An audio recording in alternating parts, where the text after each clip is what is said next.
በዓለም የፖለቲካ መድረክ ላይ እንደ ዶናልድ ትራምፕ የማይገመቱና በድንገተኛ ውሳኔዎቻቸው ዓለምን የሚያናውጡ መሪዎች ጥቂት ናቸው።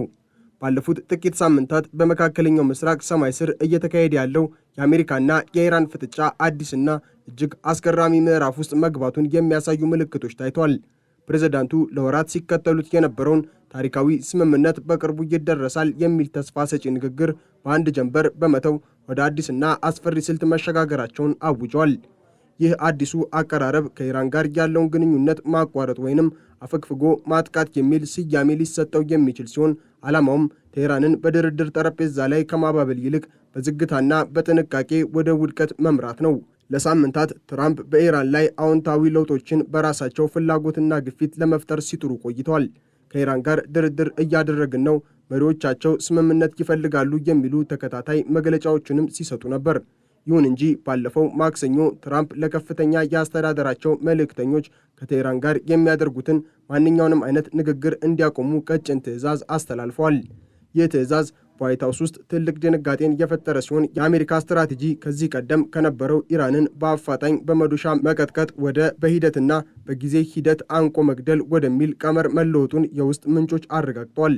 ይህ ለውጥ ትራምፕ ከኢራን ግትርነት ጋር ፊት ለፊት ከመጋፈጥ ይልቅ ጊዜንና የኢኮኖሚ አቅምን እንደ መሳሪያ በመጠቀም ሀገሪቱን በፖለቲካዊ ማግለል እንድትደቅ የማድረግ ጥልቅ ፍላጎታቸውን ያሳያል።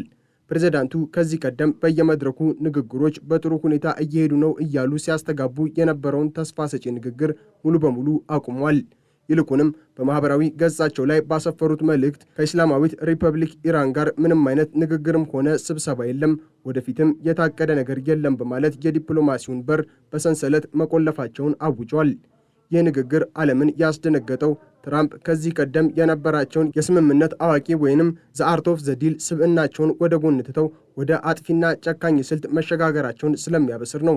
የአሜሪካ ከፍተኛ የድርድር ቡድን አባላት የሆኑት ምክትል ፕሬዝዳንት ጄዲ ቫንስ፣ ስቲቭ ዊትኮፍ እና የትራምፕ አማች ጃሬድ ኩሽነር ከቴህራን ጋር የነበራቸውን ግንኙነት እንዲያቋርጡ መታዘዛቸው ትራምፕ በኢራን መሪዎች ላይ ያላቸውን ከፍተኛ ቅሬታ ያሳያል። ፕሬዝዳንቱ የኢራን መሪዎች የአሜሪካን ስምምነት ለመቀበል ተንበርክከው እስኪመጡ ድረስ በሩን ክፍት ላለማድረግ ወስነዋል። የሚገርመው ግን ትራምፕ ይህንን ውሳኔ ከማሳለፋቸው አንድ ቀን ቀደም ብሎ ጃሬድ ኩሽነር በመካከለኛው ምስራቅ ባደረገው ጉብኝት እጅግ ተስፋ ሰጪ ንግግር ማድረጉ ነው። ኩሽነር በፎክስ ኒውስ ላይ ቀርቦ ከኢራን ጋር ያለን ግንኙነት ከመቼውም ጊዜ በላይ ጠንካራና ውጤታማ ነው፣ ከተለያዩ የገዢው መደብ አካላት ጋር በንቃት እየተነጋገርን ነው ሲልም ነበር።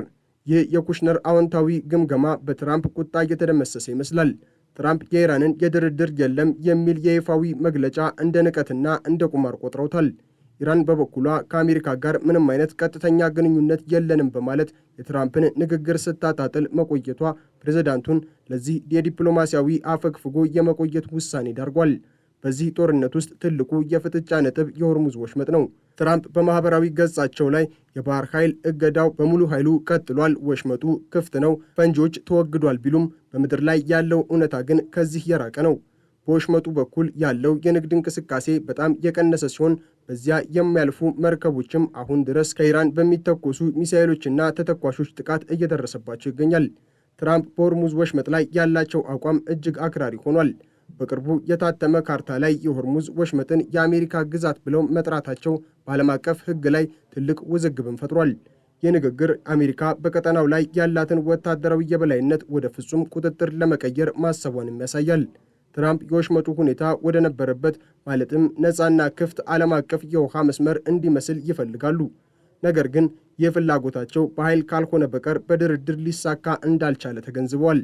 በትራምፕ አዲሱ ስልት ውስጥ እጅግ አስገራሚው ክስተት ለ10 ዓመታት የአሜሪካ ስትራቴጂካዊ አጋር በነበረችው ኦማን ላይ የተሰነዘረው ጥቃት ነው።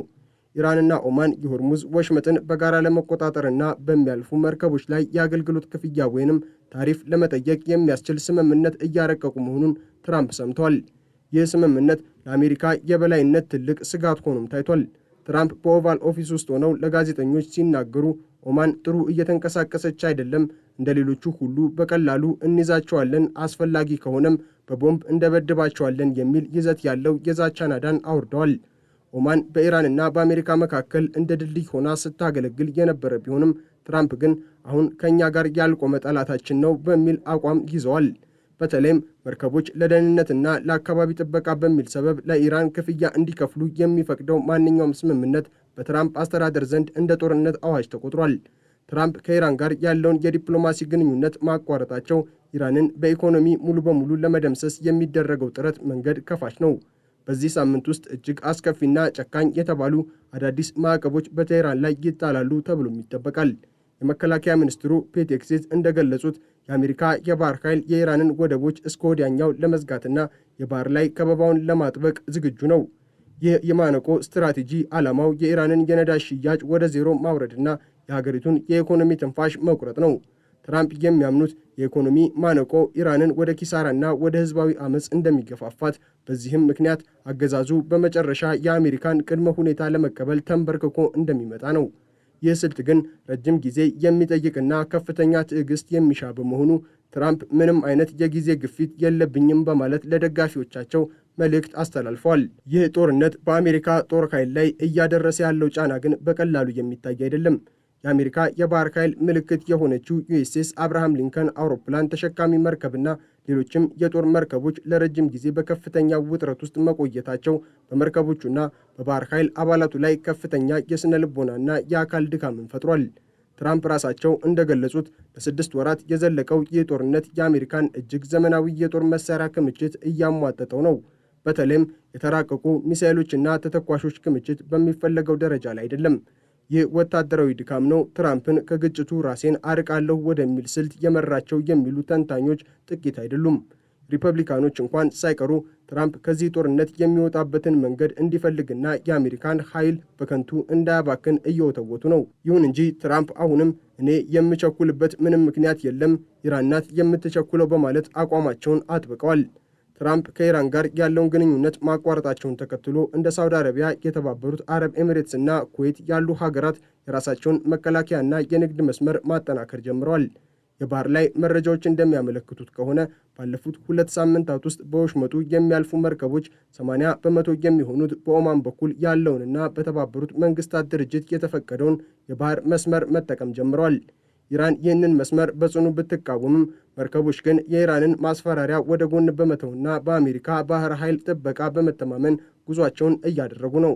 ይህ ሁኔታ ኢራን በወሽመጡ ላይ የነበራትን ቁጥጥር እያጣች መሆኑን ያሳያል። የኢነርጂ ተንታኞች እንደሚሉት ኢራን መርከቦችን በማጥቃትና ክፍያ በመጠየቅ ልታገኝ የነበረውን ጥቅም በአሜሪካ ስልታዊ እርምጃ ምክንያት እየከሸፈባት ነው። ግዙፉ የነዳጅ ጫኝ መርከቦች አሁን ከወሽመጡ ውጪ ደህንነታቸው ወደ ተጠበቁ ቦታዎች ነዳጆችን እያጓጓዙ ነው። ይህም የዓለም የነዳጅ ገበያ እንዳይናጋ ትልቅ አስተዋጽኦን አድርጓል። የትራምፕ ድንገተኛ አፈግፍጎ የመቆየት ውሳኔ እንደ ደካማነት ሳይሆን እንደ ጥልቅ የፖለቲካ ቁማር ሊታይም ይችላል። ትራምፕ የኢራንን መሪዎች ባህሪ በሚገባ ያውቃሉ። ኢራን በድርድር ጠረጴዛ ላይ የምታሳየው ግትርነት አሜሪካን ለመለመን እንዲያመቻት መሆኑን የተረዱት ትራምፕ ድርድር የለም በማለት የኢራንን ትልቁን የመደራደሪያ ካርድ ቀድመው ወስደውባታል። ትራምፕ አሁን ኢራንን በሁለት እሳቶች መካከል ከተዋታል። በአንድ በኩል ምንም አይነት የዲፕሎማሲ መውጫ ቀዳዳ የሌለበት ሙሉ በሙሉ የኢኮኖሚ እገዳ፣ በሌላ በኩል ደግሞ በማንኛውም ሰዓት ሊሰነዘር የሚችል ከፍተኛ ወታደራዊ ጥቃት። ፕሬዝዳንቱ ከኢራን ጋር አንነጋገርም ማለታቸው የኢራን መሪዎች በሀገር ውስጥ ያላቸውን ተቀባይነት እንዲያጡና ህዝቡ አገዛዙን ሀገሪቱን ወደ ገደል እየመራት ነው ብሎ እንዲጠላው ለማድረግ የታለመ ነው። ኢራን ከኦማን ጋር ልታደርገው የነበረው ስምምነት ሌላው ትልቅ ምስጢር ነው። ይህ ስምምነት ኢራን በወሽመጡ የሚያልፉ መርከቦች ላይ የአካባቢ ጥበቃ ክፍያ በሚል ሰበብ ቢሊዮን ዶላሮችን እንድትሰበስብ ይፈቅድላት ነበር። ይህ ገንዘብ ደግሞ የኢራንን የጦር አቅም በማጠናከር እንደሚውል ዋይት ሀውስ በጽኑ ያምናል። ትራምፕ በዚህ ጉዳይ ላይ ኦማንን ያስፈራሩበት ምክንያት ይህ የገንዘብ ምንጭ ለኢራን መክፈል ማለት ለአሜሪካ ጦር ኃይል ሞት መፈረም ማለት እንደሆነ ስለተገነዘቡ ነው። ትራምፕ ለኦማን የሰጡት ማስጠንቀቂያ እንደ ሌሎቹ እንይዛቸዋለን የሚለው ንግግር ኦማንን እንደ ገለልተኛ ሀገር ሳይሆን እንደ ኢራን ተላላኪ መመልከታቸውን ያሳያል። ይህ ደግሞ በመካከለኛው ምስራቅ የነበረውን የአሜሪካን ዲፕሎማሲያዊ መዋቅር ሙሉ በሙሉ ሊያፈራርሰው የሚችል አደገኛ እርምጃ ነው። ይሁን እንጂ ትራምፕ ታላቋን አሜሪካን ለመጠበቅ ማንኛውንም መስዋዕትነት ለመክፈል ዝግጁ መሆናቸውን በድጋሚ አሳይተዋል። አሁን ባለው ሁኔታ ሰላም ከሩቅም ቢሆን የሚታይ አይደለም። ትራምፕ የዲፕሎማሲውን በር በመዝጋታቸው ቀጣዩ እርምጃ ምን ሊሆን እንደሚችል መገመት አዳጋች ሆኗል። ኢራን በዚህ አፈግፍጎ የማነቅ ስልት ተሸንፋ እጅ ትሰጣለች ወይንስ በከፍተኛ ቁጣ ወደ ለየለት ጦርነት ትገባለች የሚለው ጥያቄ የዓለም ስጋት ሆኗል። ትራምፕ ግን አሁንም በጽኑ አቋማቸው ላይ ናቸው። እስላማዊት ሪፐብሊክ እስካልተለወጠች ወይንም እስካልፈረሰች ድረስ ድርድር የለም የሚለው አቋማቸው ጦርነቱን ወደ አዲስና ረጅም ምዕራፍ አሸጋግሮታል። ይህ ጦርነት አሁን በቦምብና በሚሳኤል ብቻ ሳይሆን በጊዜ በኢኮኖሚና በስነ ልቦና የበላይነት የሚካሄድ የጽናት ጦርነት ሆኗል። የዶናልድ ትራምፕ አዲሱ የአፈግፍጎ ማጥቃት ስልት የአሜሪካን የውጭ ጉዳይ ፖሊሲ ሙሉ በሙሉ የለወጠ ታሪካዊ ስህተት ነው። ፕሬዝዳንቱ ከኢራን ጋር የነበረውን ግንኙነት ማቋረጣቸውና ሀገሪቱን ለማነቅ መወሰናቸው በመካከለኛው ምስራቅ ለሚቀጥሉት ዓመታት የሚቆይ ትልቅ ቀውስ መፍጠሩ አይቀሬ ነው። ትራምፕ እንደ ሁልጊዜው እኔ አሸናፊ ነኝ በሚል መንፈስ ጉዟቸውን ቀጥለዋል። ሆኖም ግን ይህ የዲፕሎማሲያዊ ቁማር መጨረሻው ምን እንደሆነና ዓለምን ወደ የት እንደሚመራት ገና የሚታይ ይሆናል። ኢራን አሁን በትራምፕ የብረት ማነቆ ውስጥ ወድቃለች። ይህ ማነቆ ደግሞ ወይ አገዛዙን ወደ ድርድር ጠረጴዛ ተንበርክኮ እንዲመጣ ያደርገዋል፣ ወይ ደግሞ መላውን ቀጠና ወደማይጠፋ የእሳት እራት ይከቷል። ትራምፕ ግን አሁንም በኦቫል ኦፊስ ሆነው በሆርሙዝ ወሽመጥ ካርታን እየተመለከቱ የአሜሪካ ግዛት እያሉ መፎከራቸውን ቀጥለዋል። ይህ ፉከራ ደግሞ ከጦርነት በላይ የሚረብሽና የዓለምን ሰላም ጥያቄ ምልክት ውስጥ የሚከት ሆኗል። በዚህ ሁኔታ ትራምፕ ከኢራን ጋር ያላቸውን የጦርነት በአዲስ መልክ ጀምረውታል። ይህ ጦርነት አሸናፊው የሚታወቀው በመጨረሻው ሰዓት ላይ ቢሆንም ትራምፕ ግን አሁንም የስምምነት አዋቂ ሳይሆኑ የማነቆ አዋቂ ሆነው ቀርበዋል። ዓለም ይህንን የታሪክ ሂደት በታላቅ ስጋትና ጉጉት እየተከታተለችው ትገኛለች።